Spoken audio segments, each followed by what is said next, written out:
Bismillahirrahmanirrahim. Assalamualaikum warahmatullahi wabarakatuh. Waalaikumsalam warahmatullahi wabarakatuh. Innal hamdalillah nahmaduhu wa nasta'inuhu wa nastaghfiruh wa na'udzu billahi min syururi anfusina wa sayyiati a'malina. May yahdihillahu fala mudilla lahu wa may yudlil fala hadiyalah.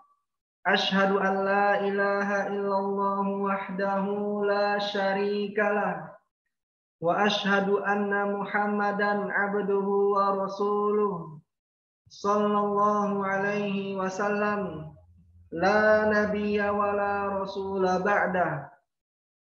Amma ba'du. Allahumma 'allimna ma yanfa'una wanfa'na bima 'allamtana wa zidna 'ilman wa 'amalan ya rabbal 'alamin. Subhanaka la 'ilma lana illa ma 'allamtana innaka antal 'alimul hakim. Allahumma la sahla illa ma ja'altahu sahla wa anta taj'alul hazna idza syi'ta sahla. Allahumma ati nufusana taqwaha wa zakkiha anta khairu man zakkaha anta waliyuha wa maulaha ya rabbal alamin. Allahumma inna na'udzu bika min ilmin la yanfa' wa min qalbin la yakhsha' wa min nafsin la tashba' wa min da'watin la yustajabu laha. Alhamdulillah, bersyukur kita kepada Allah Subhanahu wa ta'ala atas limpahan rahmat dan karunia-Nya. Allah memudahkan kita di malam hari yang penuh dengan kebaikan ini, penuh dengan keberkahan, untuk hadir di majelis ilmu, majelis bahasa Arab.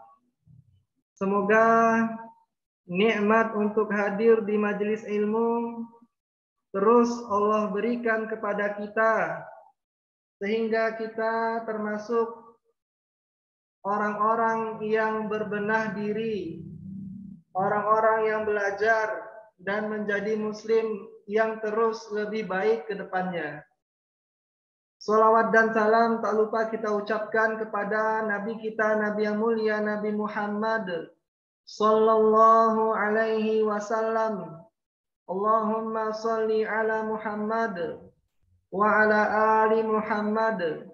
Semoga salawat dan keselamatan juga tercurahkan kepada para keluarga beliau, para sahabat beliau, para tabi'in, para tabi'in dan orang-orang yang mengikuti beliau sampai akhir zaman nanti. Alhamdulillah, malam hari ini merupakan pertemuan kita yang ke-19. Sebelumnya telah dilaksanakan imtihan yang pertama, dan antum semua para tulab di sini telah melihat hasil dari imtihan yang antum kerjakan. Ya, ana ucapkan, kami dari panitia mengucapkan selamat kepada teman-teman yang mendapatkan hasil yang baik. Kami berharap hasil tersebut bisa dipertahankan dan ditingkatkan terus. Dan bagi teman-teman para tulab yang masih mendapatkan nilai rosid, itu artinya antum harus lebih giat lagi di dalam belajar. Ya, karena antum semua di sini sebagai seorang pelajar, ya, hendaknya selalu berbenah diri. Nilai rosid di awal insya Allah bukanlah menjadi penghalang bagi antum untuk belajar. Kalau antum sungguh-sungguh, insya Allah Allah kasih jalan. Walladzina jahadu fina lanahdiyannahum subulana. barang siapa dan orang-orang yang bersungguh-sungguh di jalan kami, lanahdiyannahum, ada dua taukid di sana, lamu taukid dan nun taukid. Artinya bukan hanya sungguh akan kami berikan jalan, tapi dua penekanan, sungguh benar-benar, sungguh benar-benar akan kami berikan jalan kami. Artinya bagi siapa yang bersungguh-sungguh, Allah pasti mudahkan juga antum untuk belajar. Maka antum harus minta pertolongan kepada Allah, ya, supaya mendapatkan ilmu yang bermanfaat, ya, menjadi bekal buat antum di dalam memahami agama Islam ini, supaya dapat menghasilkan amal yang juga kita berharap amal tersebut diterima oleh Allah nanti ketika kita menerima hasil ujian yang sebenarnya hasil dari perjuangan kita di dunia, ujian di dunia ini. Baik. Kemudian kami infokan juga ya bagi yang rosib, insya Allah kesempatan masih ada ya imtihan-imtihan ke depan ya, karena sesuai tata tertib yang sudah disampaikan. Nanti insya Allah nilai antum akan diakumulasikan. Nilainya akan diakumulasikan. Yang nilainya tetap di bawah 70. Artinya setelah 5 kali imtihan, nilainya kita akumulasikan dan tetap di bawah 70. Berarti antum nanti kita keluarkan. Ya. Tapi bagi antum yang terus berbenah memperbaiki diri, yang sekarang rosib, kemudian imtihan selanjutnya dia jadi mumtaz, bahkan mumtaz murtafi ya. Masya Allah ada yang mumtaz murtafi kemarin ya. Barakallahu fikum. Nah, insya Allah itu jadi bekal yang baik buat antum nanti di nilai akumulasinya. Baik, itu saja. Anda tidak perlu berlama-lama. Di sini Ustadz Ami Ahmad sudah berada di tengah-tengah kita. Silakan antum ambil faedah yang banyak dari beliau. Ya, silakan bertanya jika memang ada materi yang antum belum pahami. Kepada Ustadz Ami Ahmad, hafizahullah wa ra'ah, waktu dan kesempatannya kami persilahkan, faliyatafaddal masykura.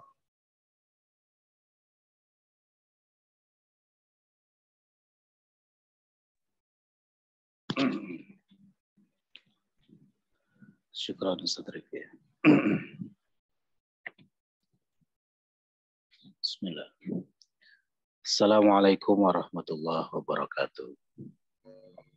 Waalaikumsalam warahmatullahi wabarakatuh. Bismillah walhamdulillah hamdan katsiran thayyiban mubarakan fihi mubarakan alaihi kama yuhibbu rabbuna wa yarda.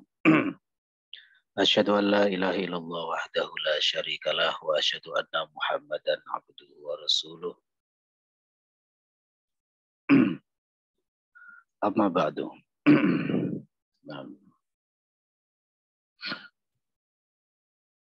Baik.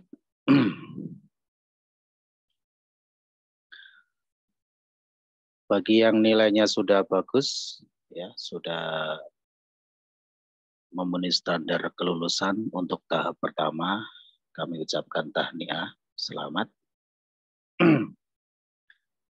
Tapi jangan berpuas diri dulu ya, dan juga jangan lalai, terus ditingkatkan, dipertahankan.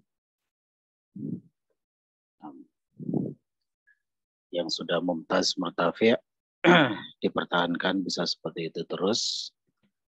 Kemudian yang masih di bawah itu ya ditingkatkan terus. Nah, adapun yang masih rosib, maka itu bukan akhir dari segalanya, gitu ya. Dunia belum kiamat. Nah, pesan kami tetap menyerah, jangan semangat. Kebalik ya. Nah, tetap menyerah, jangan semangat. Khair insyaallah.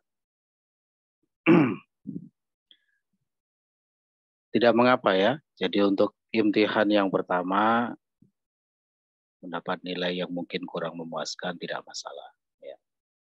masih ada harapan di imtihan-imtihan berikutnya harus lebih gigih lagi di dalam berjuang, di dalam belajar, supaya ketika diakumulasikan maka nilainya terangkat, ya, minimal bisa lulus di atas standar.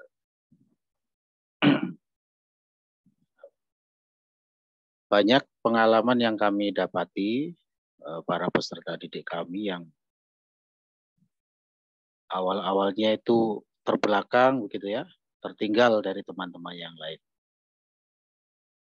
Tapi alhamdulillah, biidznillah, dengan sebab perjuangannya, kegigihannya dalam belajar, akhirnya malah bisa nututi begitu ya, bisa lebih baik bahkan dari teman-teman yang sebelumnya nilainya itu bagus-bagus.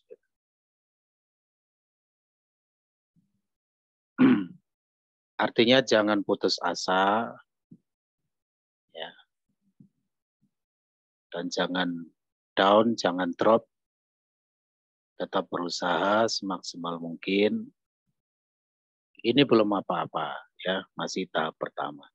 Setidaknya antum sekalian sudah punya gambaran seperti apa, ya, tipe-tipe ujian atau pertanyaan yang kami buat, sehingga nanti bisa menjadi pengalaman. Ya. Nah. Jadi sekali lagi, bagi yang masih prosip tidak perlu merasa sedih, tidak perlu merasa galau, ya, merasa sudah hancur, semuanya tidak. Justru itu kita jadikan sebagai cambuk untuk membuat kita lebih bersemangat lagi, lebih bekerja keras lagi. Ya. Dan yang paling penting adalah selalu libatkan Allah Subhanahu wa taala dalam setiap urusan kita. Jadi kita jangan semata-mata mengandalkan kemampuan diri sendiri, tapi harus selalu meminta kepada Allah Subhanahu wa taala. Kami sebagai mudaris, ya, begitu pula bersama para panitia yang terlibat dalam program ini, sudah berusaha untuk memberikan yang terbaik. Ibaratnya itu sudah benar-benar bagaimana memberikan yang terbaik untuk program ini, untuk antum semua. Itu diimbangi dengan semangat antum di dalam belajar, konsistensi, determinasi, begitu ya. Tidak mudah rapuh, tidak mudah down.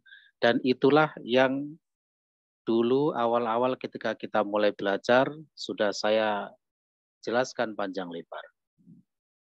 Terkait dengan mental seorang pembelajar, seorang penuntut ilmu, tidak mudah down, tidak mudah rapuh, siap menghadapi segala proses dan dinamika di dalam belajar.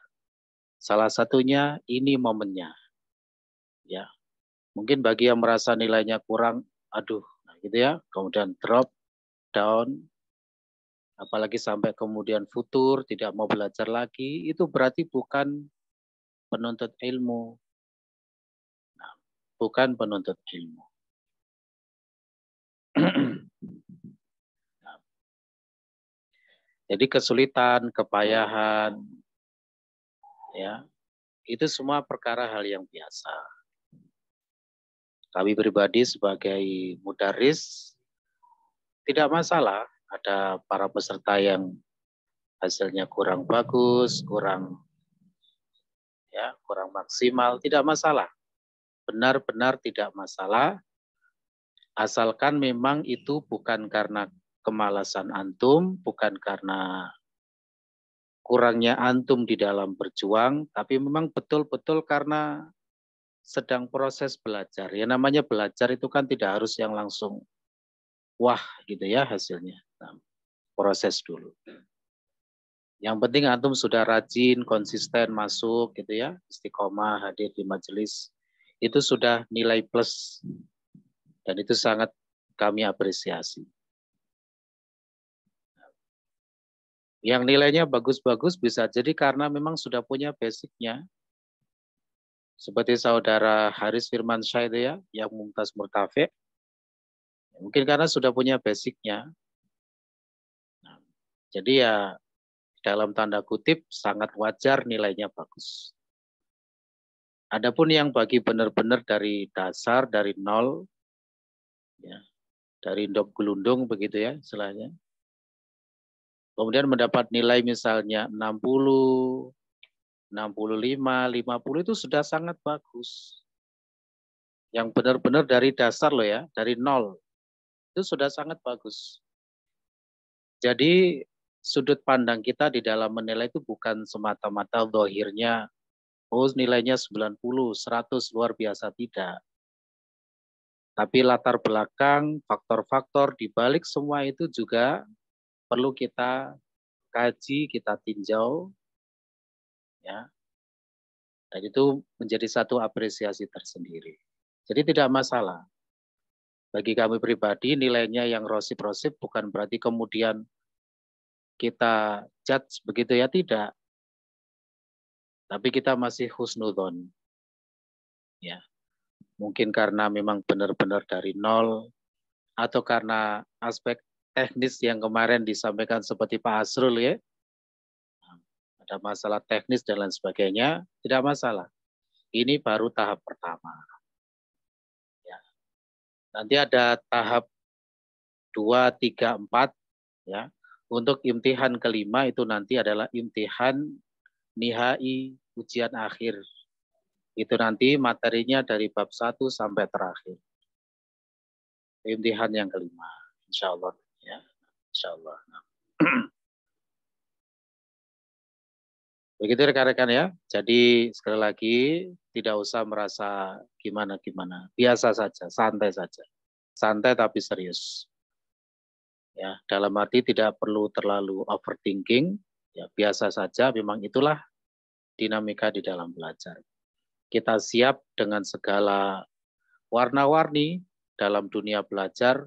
Terkadang kita berjaya, terkadang kita kurang, dan lain sebagainya. Itu adalah dinamika yang biasa. Ya, terutama kita yang mungkin terbiasa dengan dunia akademisi misalnya, ya, atau dengan dunia ilmu, dunia pembelajaran dalam bentuk apapun, itu sudah perkara yang sangat biasa, sangat wajar. Ya, sehingga insya Allah secara mental, secara jiwa itu sudah lebih, kalau orang Jawa nyebutnya tatak begitu ya, sudah ibaratnya itu tahan banting. Yang kalau istilahnya itu adalah determinasi itu tadi itu sudah teruji. Nah, gitu. Baik, insya Allah mudah-mudahan ke depannya bisa lebih baik lagi. Ya, nah. Sekarang kita lanjutkan materinya. Seperti yang sudah pernah kami sampaikan waktu itu ya, malam ini insya Allah kita akan mempelajari sebuah bab baru terkait dengan konsep baru, yaitu konsep badal mubdal. Nah, ini penjelasannya agak panjang lebar, jadi harus benar-benar fokusnya dijaga. Jangan sampai fokus di awal-awal terus meleng. Ya, nah, gitu. Ibarat nyetir kendaraan harus fokus terus sampai di titik tujuan. Ya, jangan sampai meleng. Jangan sampai hilang fokus. Baik. Terlebih dahulu silakan dibuka di muqarrarnya. Muqarrar itu adalah kitab utama ya. Itu istilahnya muqarrar. Kalau di sekolah itu namanya buku paket. Nah, gitu ya, nyebutnya buku paket, muqarrar. Yaitu pada bab 8 ya, silakan dibuka bab 8. Nah, ya. Nah, pada bab 8 inilah kita mulai diperkenalkan dengan sebuah konsep baru yang bernama konsep badal mubdal. Konsep badal mubdal. Sebelumnya kita sudah mendapatkan dua konsep, yaitu konsep mubtada khobar dan konsep idhofah. Ya, mubtada, khobar, dan idhofah. Nah,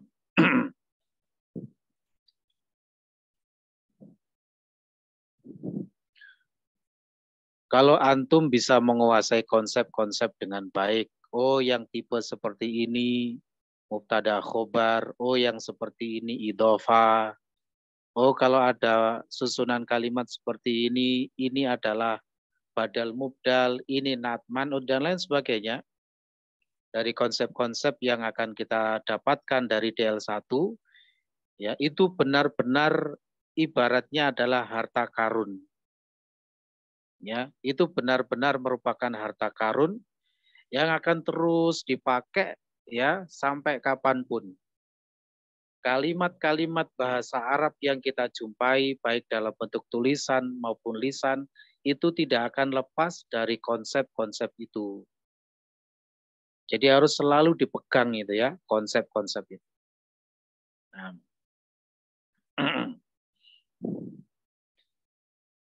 Ya. Nanti insya Allah kalau sudah selesai dari DL2 baru kita akan belajar ilmu sorof. Itu kurikulum dari kami.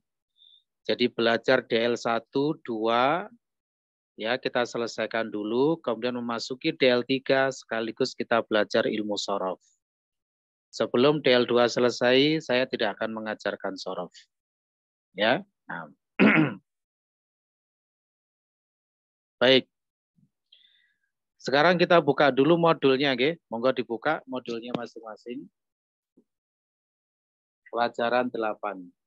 Nah.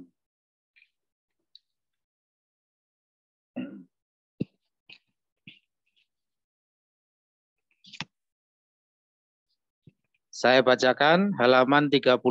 Sudah ketemu semua ya modulnya ya. Mohon benar-benar tawajuh karena ini pembahasannya agak rumit. Konsep badal mubdal. Nah, tidak semua orang memahami konsep ini. Ya, tidak semua pembelajar memahami konsep ini. Ya, ini benar-benar merupakan yaitu tadi harta karun dalam bahasa Arab. Baik, intisari materinya ada 3, yaitu penjelasan terkait konsep badal mubdal. Kemudian yang kedua ada isim maksur dan isim mankus, ya, di mana kita sudah mendapatkan 4 macam isim. Ada isim mufrad, isim mutsanna, jamak mudzakkar salim, dan al-ismul ladzi la yansharif. Nanti isim yang kelima dan keenam adalah isim maksur dan isim mankus. Sebenarnya yang dipelajari di DL1 itu isim maksur saja. Ya, isim mankus nanti baru disinggung pada DL2. Tapi kalau kita membahas isim maksur itu juga harus membahas isim mankus. Ya, karena ini ibaratnya itu seperti Upin Ipin begitu. Jadi seperti saudara kembar mirip. Ya. Kalau pengen tahu Upin harus tahu Ipin, begitu pula sebaliknya. Nah, gitu. Baik. Oleh karena itu sekalian kita bahas nanti isim mankus. Kemudian yang ketiga adalah penjelasan tentang dzaraf. Dzaraf ini juga termasuk materi yang substansial. Jadi harus paham. Tidak boleh tidak paham mengenai dzaraf. Termasuk materi yang sangat urgen, sangat penting masalah dzaraf itu. Baik. Sekarang kita masuk pada pembahasan soal yang pertama. Bagaimana penerapan konsep badal mubdal? Ya, penerapan konsep badal mubdal. Jawabannya, badal mubdal merupakan salah satu uslub atau konsep dalam bahasa Arab. Sebagaimana halnya konsep lain yang memiliki fungsi dan aturan, konsep badal mubdal juga demikian. Ada fungsinya, ada aturannya. Mubtada khobar fungsinya apa waktu itu? Memberikan informasi atau kabar berita mengenai sesuatu, yang mana sesuatu itu tidak lain adalah mubtadanya itu sendiri. Aturannya bagaimana? Secara Globalnya adalah diambilkan dari kisi-kisinya, ya, kisi-kisi mubtada dan khobar dipadukan dengan ilaqoh antara keduanya. Nah, itu secara garis besarnya begitu. Jadi harus benar-benar difahami ya, materi-materi itu ya. Nah, harus benar-benar sudah ibaratnya itu ahli ya gitu ya. Ilmunya benar-benar harus sudah meresap. Sehingga kapanpun, dimanapun kita ditanya, diminta keterangan tentang suatu materi, maka kita langsung bisa menerangkan. Begitu. Kalau konsep idhofah, maka mayoritas fungsinya menyatakan kepemilikan. Ya. Adapun aturannya adalah ya dibuat dari cara membuatnya dan i'rab dari masing-masing keduanya itu. Cara membuatnya bagaimana, i'rabnya bagaimana, itulah aturan dari konsep idhofah. Baik. Selanjutnya mohon diperhatikan. Secara bahasa arti dari badal adalah pengganti. Ya, badal itu artinya pengganti, mubdal adalah yang diganti. Lengkapnya sebenarnya adalah mubdal minhu. Gitu sebenarnya istilah yang lengkap. Tapi boleh kita menyebut mubdal saja boleh. Ya. Kemudian menjadi nama konsep uslub namanya badal mubdal. Badal itu artinya pengganti. Makanya misalnya hari ini khotibnya tidak bisa hadir, tolong carikan badalnya. Nah, gitu ya. Badal. Nah, gitu. Artinya pengganti. Baik. 6.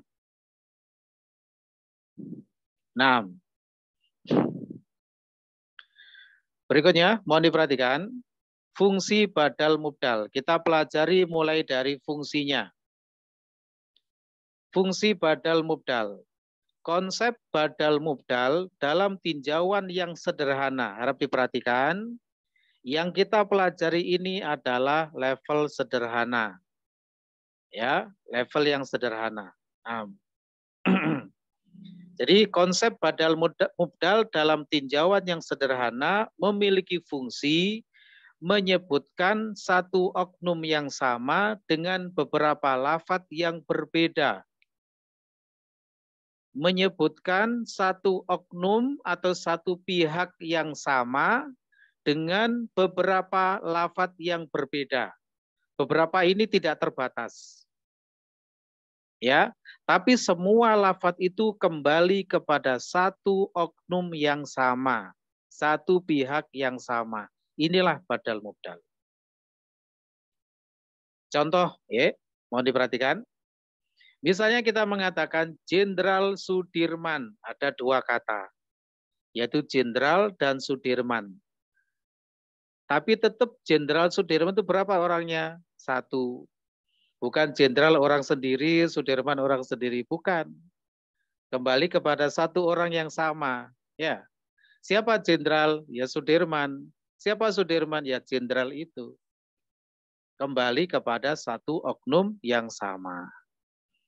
Misalnya kita mengatakan Presiden Insinyur Soekarno. Ada tiga lafadz, tiga kata. Presiden Insinyur Soekarno. Tapi semuanya kembali kepada satu pihak yang sama. Siapa? Ya Pak Soekarno itu. Gitu ya. Nah, yang seperti ini itulah badal mubdal nanti itu seperti ini. Contoh yang berupa 4 lafadz misalnya. Kita mengatakan Asy-Syaikh Al-Imam Al-Muhaddits Al-Albani misalnya. Ada 4 kata. Asy-Syaikh Al-Imam Al-Muhaddits Al-Albani. Tapi semuanya kembali kepada satu oknum yang sama, satu orang yang sama. Siapa? Al-Albani. Begitu. Ya, nah.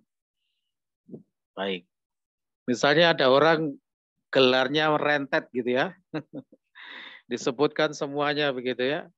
Ada 6 atau 7 kata begitu.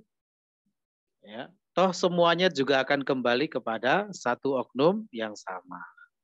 Itu nanti juga masuk kategori badal mubdal. Sampai di sini bisa difahami dulu ya. Setidaknya seperti itu nanti gambaran dari konsep badal mubdal. Tapi nanti ada 3 cirinya.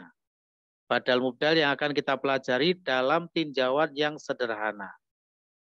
Nanti akan insya Allah saya berikan gambarannya secara lebih utuh. Nah, yang penting sekarang difahami dulu ya, seperti inilah fungsi badal mubdal. Sudah difahami, sekarang kita masuk pada aturan badal mubdal. Mohon diperhatikan. Fokus tawajuh ya. Nah, nanti misalnya ada yang tidak paham, silakan bertanya. Ya, jangan dipendam sendiri. Nah, jangan dipendam dalam diam. Bertanya. Nah, pokoknya prinsip saya dalam belajar itu harus jelas, harus gamblang. Tidak boleh samar-samar, tidak boleh gelap, tidak boleh. Semua harus terang. Begitu ya. Nah, kita baca, mohon diperhatikan. Aturan badal mubdal. Inti utama aturan badal mubdal adalah i'rob badal harus sama dengan i'rob mubdal. Nah ini. Jadi nanti badalnya itu di i'rob sesuai dengan i'robnya mubdal. Kalau mubdalnya marfo, badalnya ikut marfo. Mubdalnya mansub, i'robnya ikut mansub. Mubdalnya majrur, badalnya ikut majrur. Sampai di sini paham? Ini harus digarisbawahi dan benar-benar harus dipegang. I'robnya badal mengikuti i'robnya mubdal, harus sama. Nanti yang menjadi patokan mubdalnya, badalnya tinggal ngikut saja. Nama konsepnya memang badal mubdal, tapi harap diingat, nanti mubdal dulu yang di depan, baru badal di belakang. Jangan kebalik ya. Nah, jadi yang di depan itu mubdal, yang di belakang badal. Misalnya kita mengatakan tadi, Jenderal Sudirman. Maka jenderal itu nanti sebagai mubdal, Sudirman sebagai badal. Nanti i'robnya Sudirman itu diikutkan kepada i'robnya jenderal. Kalau jenderalnya marfo, Sudirmannya ikut marfo. Jenderalnya mansub ikut mansub, majrur ikut majrur. Nah, gitu ya. Bisa dipahami. Nah, baik. Atau yang dalam bahasa yang sering kita dengar, biar dalam bahasa Arab gitu ya. Misalnya kita mengatakan Ustadz Hamid. Itu nanti ada dua kata, al-Ustadz dengan Hamid. Ini adalah konsep badal mubdal. Nanti al-Ustadz yang di depan itu sebagai mubdal, Hamid sebagai badal. Tinggal sekarang Hamid itu dibaca marfo Hamidun, atau mansub Hamidan, atau majrur Hamidin. Bagaimana caranya? Lihatlah al-ustadznya. Apakah al-ustadznya itu marfo al-ustadzu, atau mansub al-ustadza, atau majrur al-ustadzi. Nah, gitu ya. Kalau al-ustadznya marfo, al-ustadzu berarti hamidnya juga marfo. Al-ustadzu hamidun.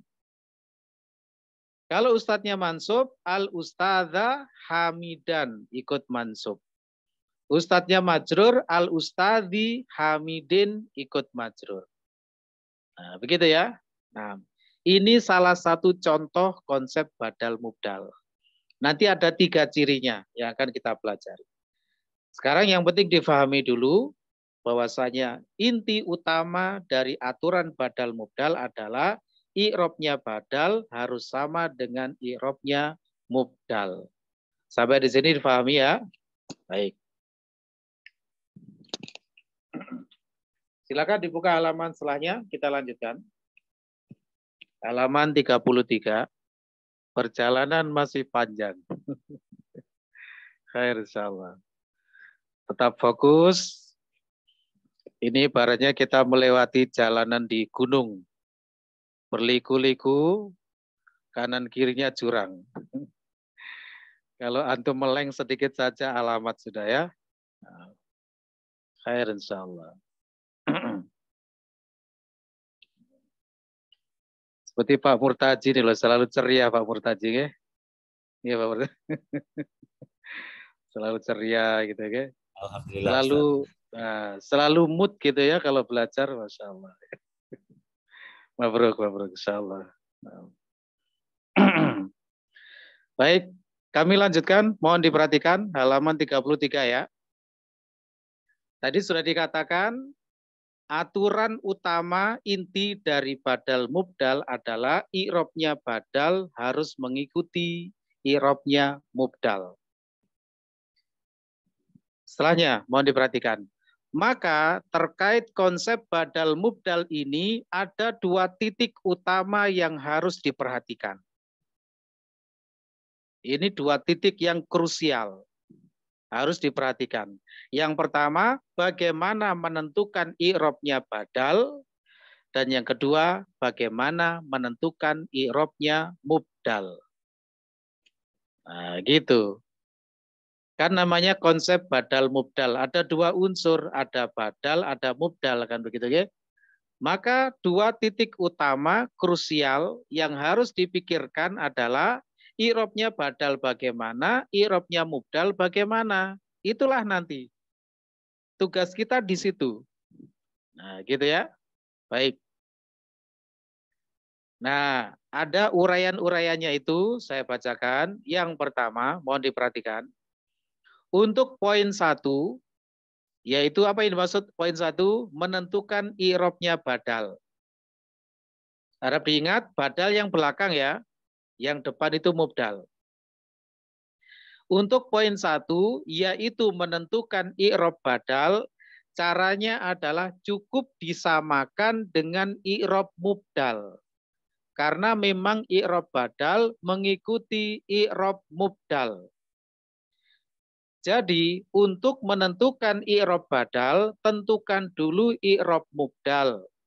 Jika mubdal sudah ditentukan i'robnya, apakah marfu, mansub, atau majrur, badal tinggal mengikuti saja. Gampang ya? Gampang insya Allah. Jadi nanti untuk menentukan i'robnya badal, tunggu dulu. Nggak usah buru-buru. Biarkan dulu badal itu. Langkah pertama yang harus segera dieksekusi adalah mubdal itu dulu diurusi. Ditentukan dulu mubdalnya. Apakah dia marfu, mansub, atau majrur? Ya, kalau sudah ketemu mubdalnya, i'robnya apa? Badal tinggal mengikuti saja. Nah, gitu ya. Nah. Baik. Kemudian yang kedua, mohon diperhatikan.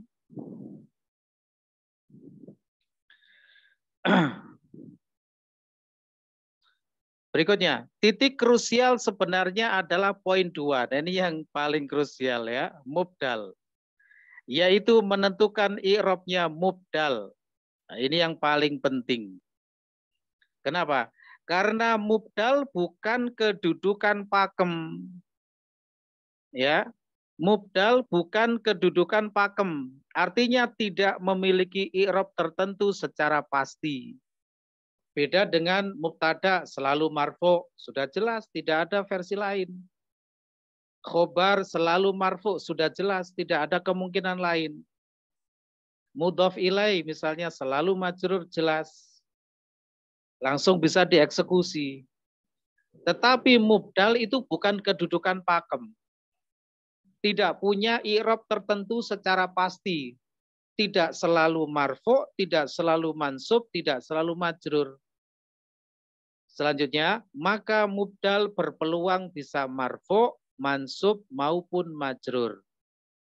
Ya, jadi lafadz yang di depan misalnya tadi al-ustad dengan hamid, al-ustad itu bisa marfu, bisa mansub, bisa majrur sebagai mubdal. Karena mubdal itu bukan kedudukan yang pakem, yang pasti. Nah, inilah yang menjadi masalahnya. Terus bagaimana kita tahu kalau nanti mubdal itu apakah dibaca marfu, atau mansub, atau majrur? Berikutnya mohon diperhatikan. Maka untuk menentukan i'rob mubdal, setidaknya ada dua aspek yang harus diperhatikan. Nah, kita sekarang mulai bicara tentang bagaimana mengi'rab mubdal.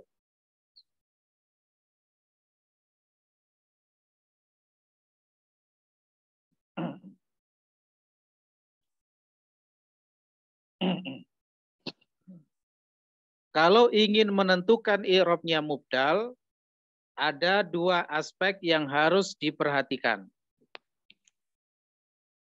Yang pertama, yaitu melihat amil. Amil itu faktor perubah, ya. Ada amil apa yang masuk ke dalam mubdal? Misalnya ada mubdal, kemudian kemasukan amil nasab atau amil jer. Misalnya kemasukan huruf jer. Misalnya al-ustad dengan hamid tadi, misalnya ustadznya kemasukan huruf jer ila. Berarti apa dibacanya ustadznya? Majrur. Ilal ustadzi majrur. Begitu ya. Berarti hamid tinggal ngikut dengan ustadz yaitu majrur. Jadilah ilal ustadzi hamidin. Begitu ya. Misalnya ustadznya terkena amil nasab, misalnya inna, terkena inna. Kita belum pelajari, ini hanya contoh saja. Inna nanti dibahas di awal-awal dari jilid 2. Nah, inna itu membuat mansub.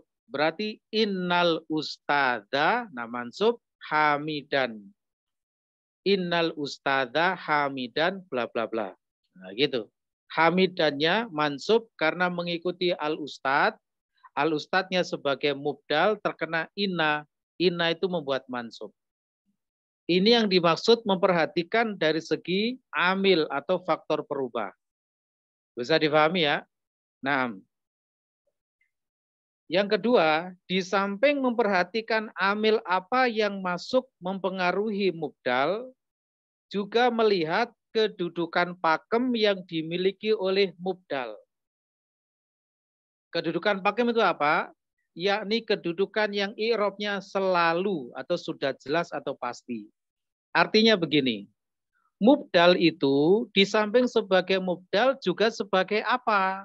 Nah gitu. Juga sebagai apa yang sekiranya memiliki kedudukan pakem. Maka nanti jangan heran misalnya mubdal sekaligus sebagai mubtada.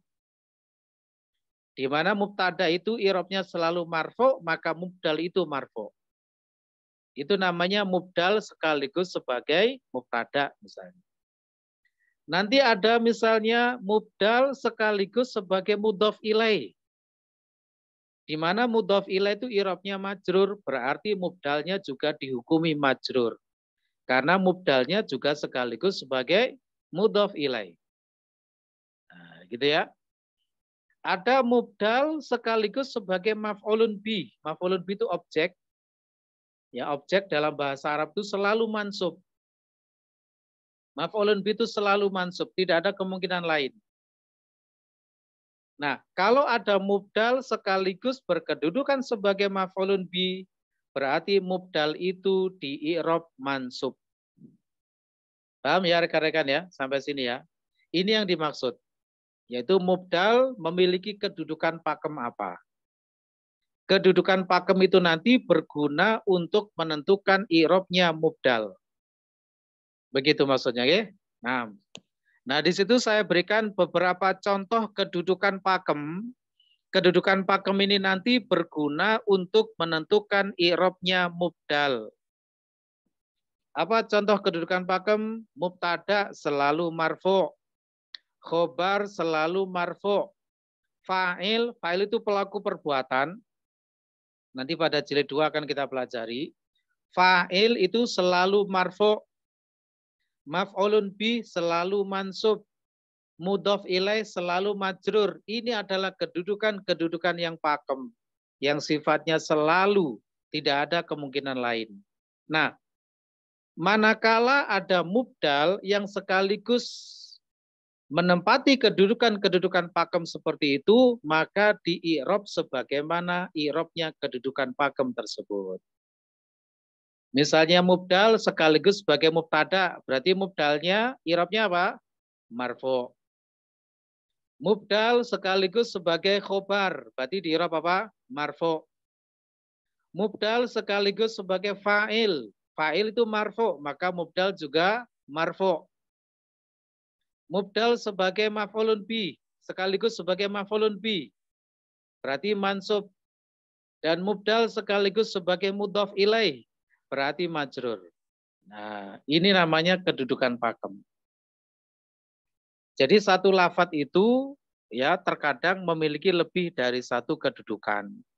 Mubdal sekaligus sebagai apa? Boleh, ya tidak apa-apa seperti itu. Nah, sampai di sini bisa difahami ya rekan-rekan ya. Ustaz. Oke, monggo silakan. Kalau begitu, apakah mungkin konsep badal mubdal ini dipakai dalam bentuk sebagai munada, Ustaz? Munada, Pak, Ge? Munada? Iya, munada. Oh, bisa.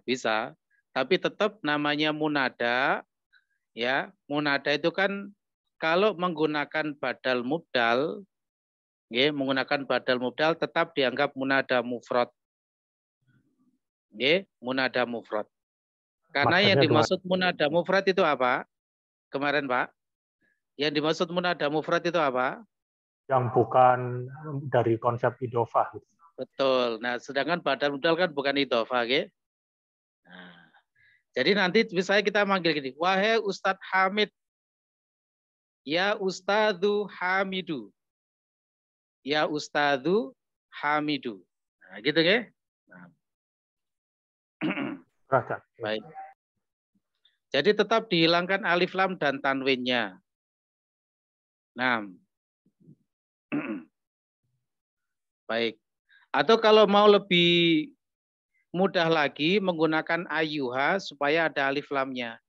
Ya ayyuhal ustadzu Hamidu. Gitu.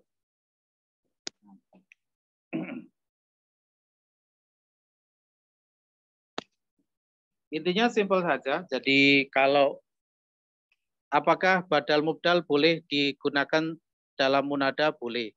Intinya begitu dulu ya. Intinya begitu dulu. Baik. Kemudian masuk kategorinya adalah munada mufrad. Oke, karena bukan idhofah bentuknya. Badal mubdal itu bukan idhofah, oke? Itu konsep tersendiri. Sedangkan yang dimaksud dengan munada mufrad adalah selain idhofah. Baik. Syukran, Ustaz. Yes, sami.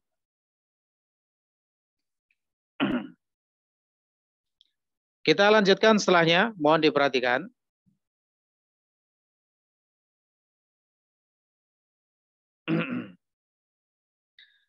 Bagaimana cara mengidentifikasi kalimat dengan konsep badal mubdal? Nah ini ya, jadi setelah kita sudah tahu, sudah paham bagaimana aturan dari konsep badal mubdal, saya berikan review sedikit ya, mengulang sedikit ya, supaya lebih menegaskan kembali. Jadi aturan badal mubdal itu adalah yang penting intinya badal harus sama dengan mubdal dalam hal i'rabnya, itu saja.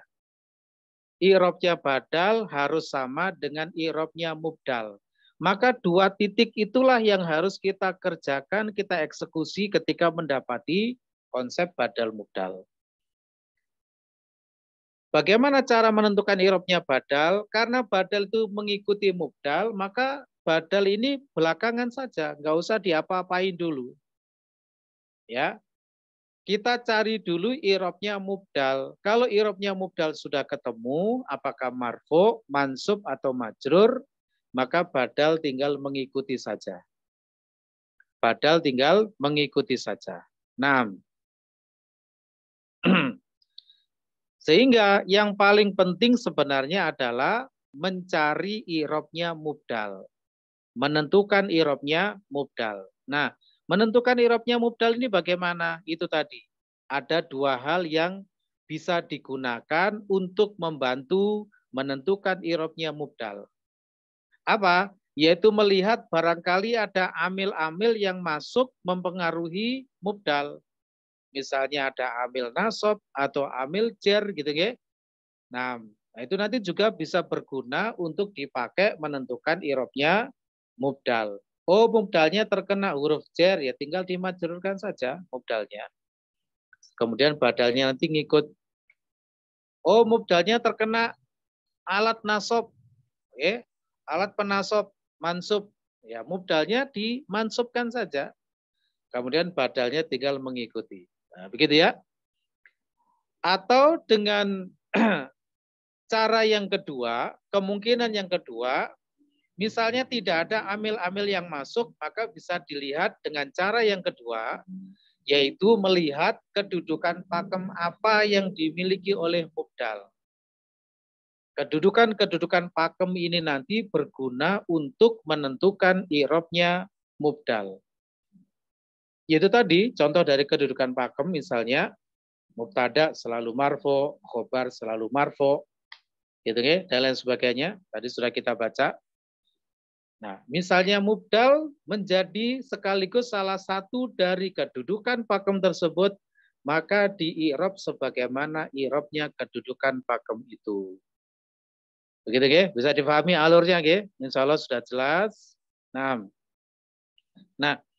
sekarang kalau kita sudah memahami bagaimana aturan badal mubdal, berikutnya yang harus kita pahami adalah bagaimana cara mengidentifikasi suatu susunan kata itu merupakan konsep badal mubdal. Nah, gitu ya. Baik. Jadi hanya dengan melihat sekilas thread, kita nanti sudah tahu, oh ini badal mubdal. Dari mana? Dari 3 ciri yang akan kita pelajari. Ini yang dimaksud ya.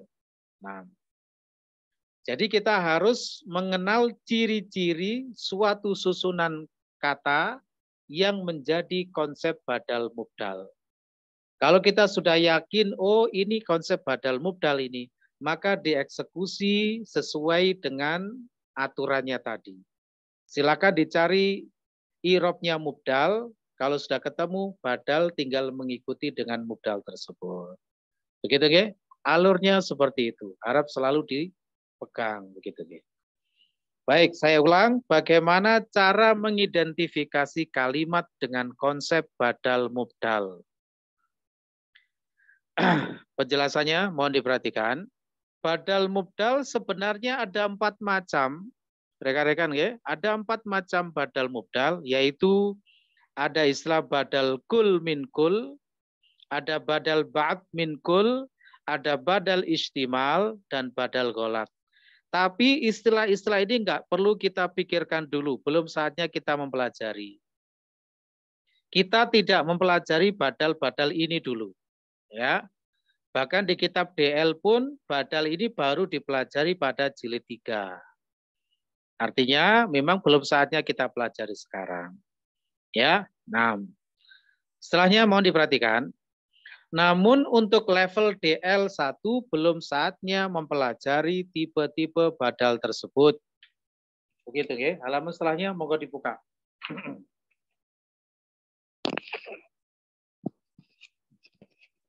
Untuk pemula dan yang banyak diterapkan di kitab DL1 akan diperkenalkan dengan 3 ciri badal mubdal yang sederhana. Ya. Jadi kita memang tidak mempelajari apa itu badal kul min kul, badal ba'd min kul, badal istimal, badal gholat. Kita belum mempelajari itu. Pada level DL1 ini simpel saja. Kita akan mempelajari 3 ciri dari konsep badal mubdal yang akan banyak kita jumpai pada kitab DL. Terutama DL1. Hanya saja 3 ciri ini nanti sebenarnya kalau dikembalikan kepada 4 macam badal yang badal mubdal tadi itu masuk kategori badal kul min kul. Badal kul min kul. Kul itu artinya seluruhnya. Jadi badal kul min kul itu maksudnya badal keseluruhan mewakili keseluruhan. Itu maksudnya.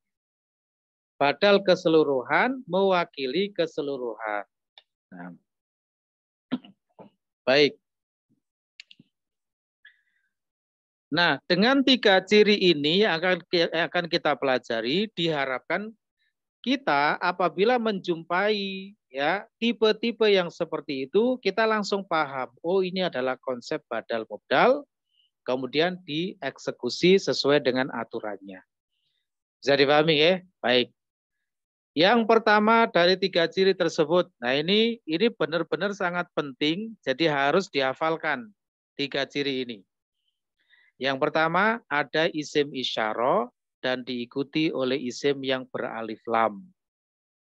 Ada isim isyarah dan diikuti oleh isim yang beralif lam.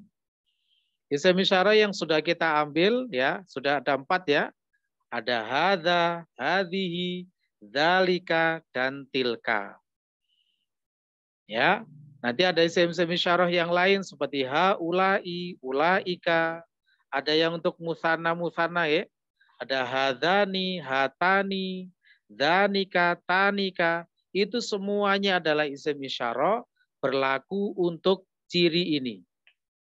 Apapun isim isyarahnya, ya, selama ada isim isyarah dan diikuti oleh isim yang beralif lam, ya, maka itu adalah konsep badal mubdal. Meskipun tidak selalu, ya, tidak selalu, tapi secara umum begitu. Ya, nanti dilihat konteksnya. Hanya saja untuk level pemula memang kebanyakannya begitu. Bahwasanya kalau ada isim isyarah diikuti oleh isim yang beralif lam, maka itu adalah konsep badal mubdal.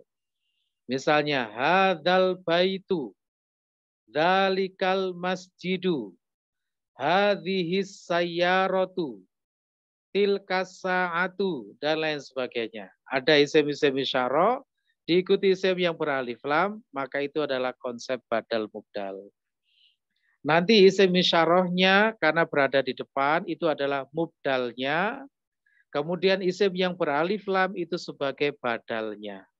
Nah, isim yang beralif lam itu nanti, misalnya di situ, hadzar rajulu, contohnya di situ, kapan dibaca ar-rajulu, kapan dibaca ar-rajula, kapan dibaca ar-rajuli, tergantung hadzanya. Kalau hadzanya itu marfu, maka ar-rajulnya ikut marfu, hadzanya mansub, ar-rajula ikut mansub, hadza majrur, ar-rajulnya ikut majrur. Nanti ada analisisnya. Ya, kita pelajari ciri-cirinya dulu. Ciri yang pertama sudah paham ya, diingat selalu ada isim isyarah diikuti isim yang beralif lam. Kemudian yang kedua, ciri yang kedua, ada gelar atau predikat diikuti nama pemilik gelar tersebut. Nah, gelar ya, gelar apa saja, misalnya al-ustadz, al-syekh, al-imam, al-muhaddits, ya, al-mudarris, at-tabib, ya, macam-macam. Pokoknya ada gelar diikuti nama, ya, maka itu nanti masuk kategori konsep badal mubdal. Nanti contoh di situ adalah misalnya al-ustadz dengan Zaid, Ustadz Zaid. Al-ustadz adalah gelarnya, namanya siapa ustadz itu? Zaid. Inilah badal mubdalnya. Al-ustadzu nanti sebagai mubdalnya, Zaid sebagai badalnya. Kapan dibaca Zaidun? Apabila al-ustadznya juga marfu, al-ustadzu. Kapan dibaca Zaidan? Apabila ustadznya mansub, al-ustadzah. Kapan dibaca Zaidin? Apabila al-ustadznya majrur, al-ustadzi. Begitu ya, bisa difahami. Nah, ini ciri yang kedua. Kemudian ciri yang ketiga, ada status hubungan diikuti nama pemilik status tersebut. Ya, ada status hubungan diikuti nama dari pemilik status tersebut.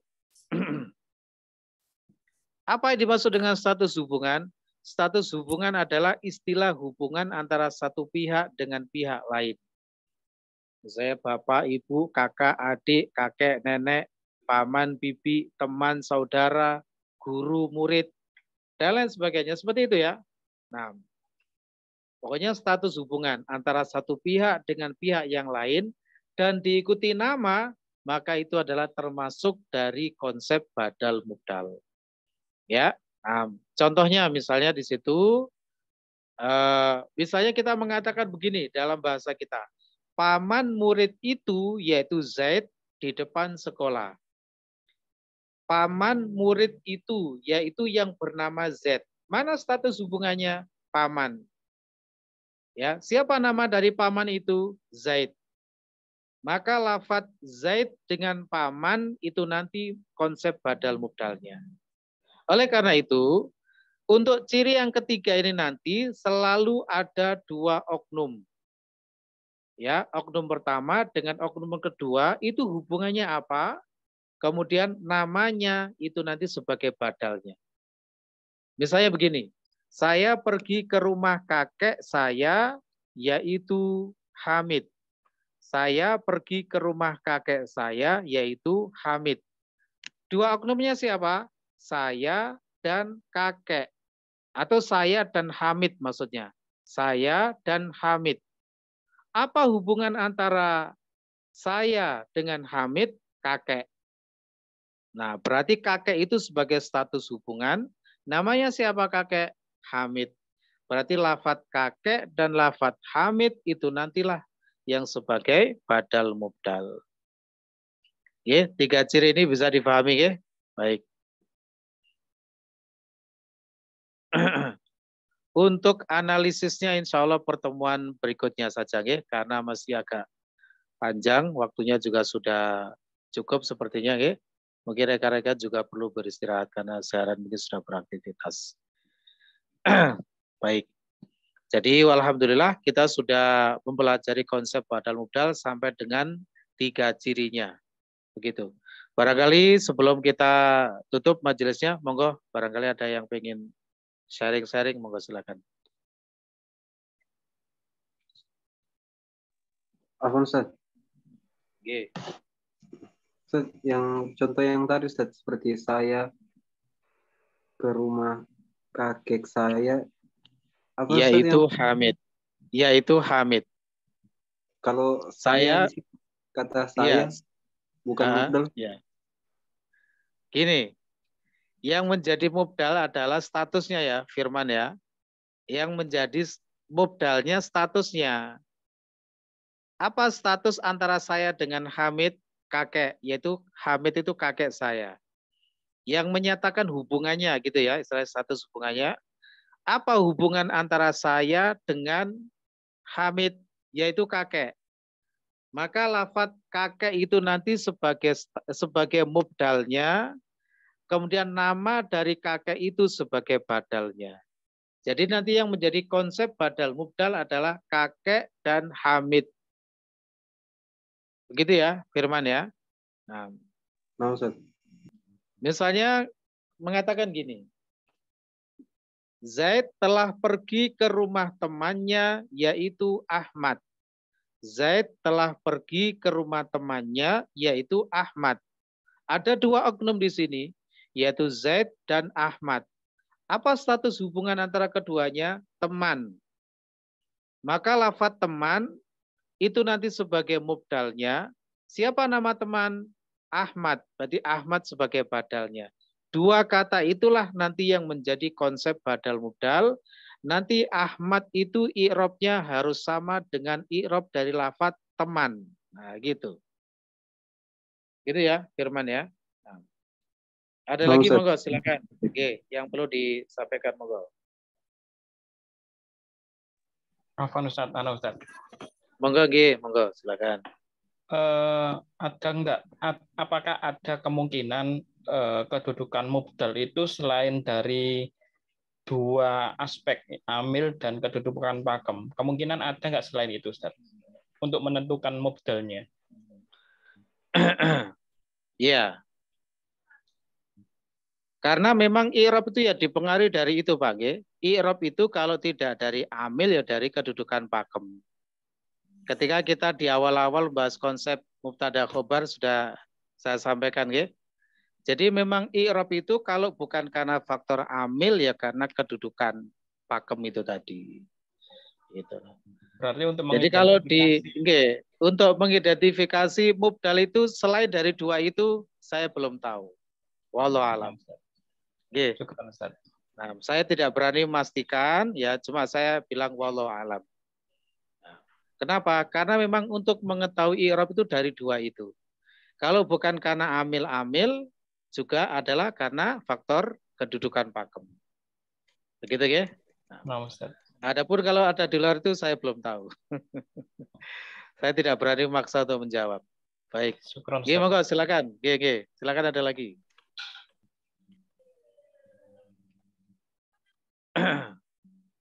Monggo silakan. Masih dibuka sesi tanya jawabnya. Sudah cukup ya? Sepertinya monggo ada. Monggo silakan. Silakan. Don ya ini ya. Untuk ciri yang pertama Ustaz. Itu laki-laki ini adalah dokter, yang badal mubdalnya yang mana ya itu? Dan yang kedua juga yang mana itu badal mubdal? Iya. Ya sesuai dengan cirinya tadi ya Don ya. Ada isim isyarah diikuti isim yang beralif lam. Berarti yang menjadi mubdalnya adalah isim isyarahnya. Badalnya adalah isim yang jatuh setelahnya yang beralif lam itu. Jadi baik kalimat yang pertama hadzal rajulu tabibun. Mana badal mubdalnya? Hadzal rajul. Kalimat yang kedua ra'aitu hadzal rajula. Mana badal mubdalnya? Tetap hadzal rajul. Kalimat yang ketiga, dhahabtu ila baiti hadzal rajuli. Mana badal mubdalnya? Tetap hadzal rajul.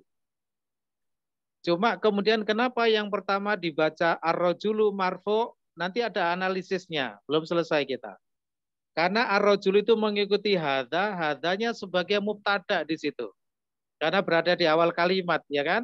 Nah gitu. Berada di awal kalimat hadzanya, sehingga dia sebagai mubtada, itulah yang dimaksud dengan mubdal sekaligus sebagai mubtada. Nah, gitu ya. Jadi hadza di situ nanti mubdal sekaligus sebagai mubtada. Mubtada i'rabnya kan marfu. Berarti hadza di situ i'rabnya juga marfu, menempati posisi marfu, sehingga ar-rajulnya juga ikut marfu. Nah, begitu.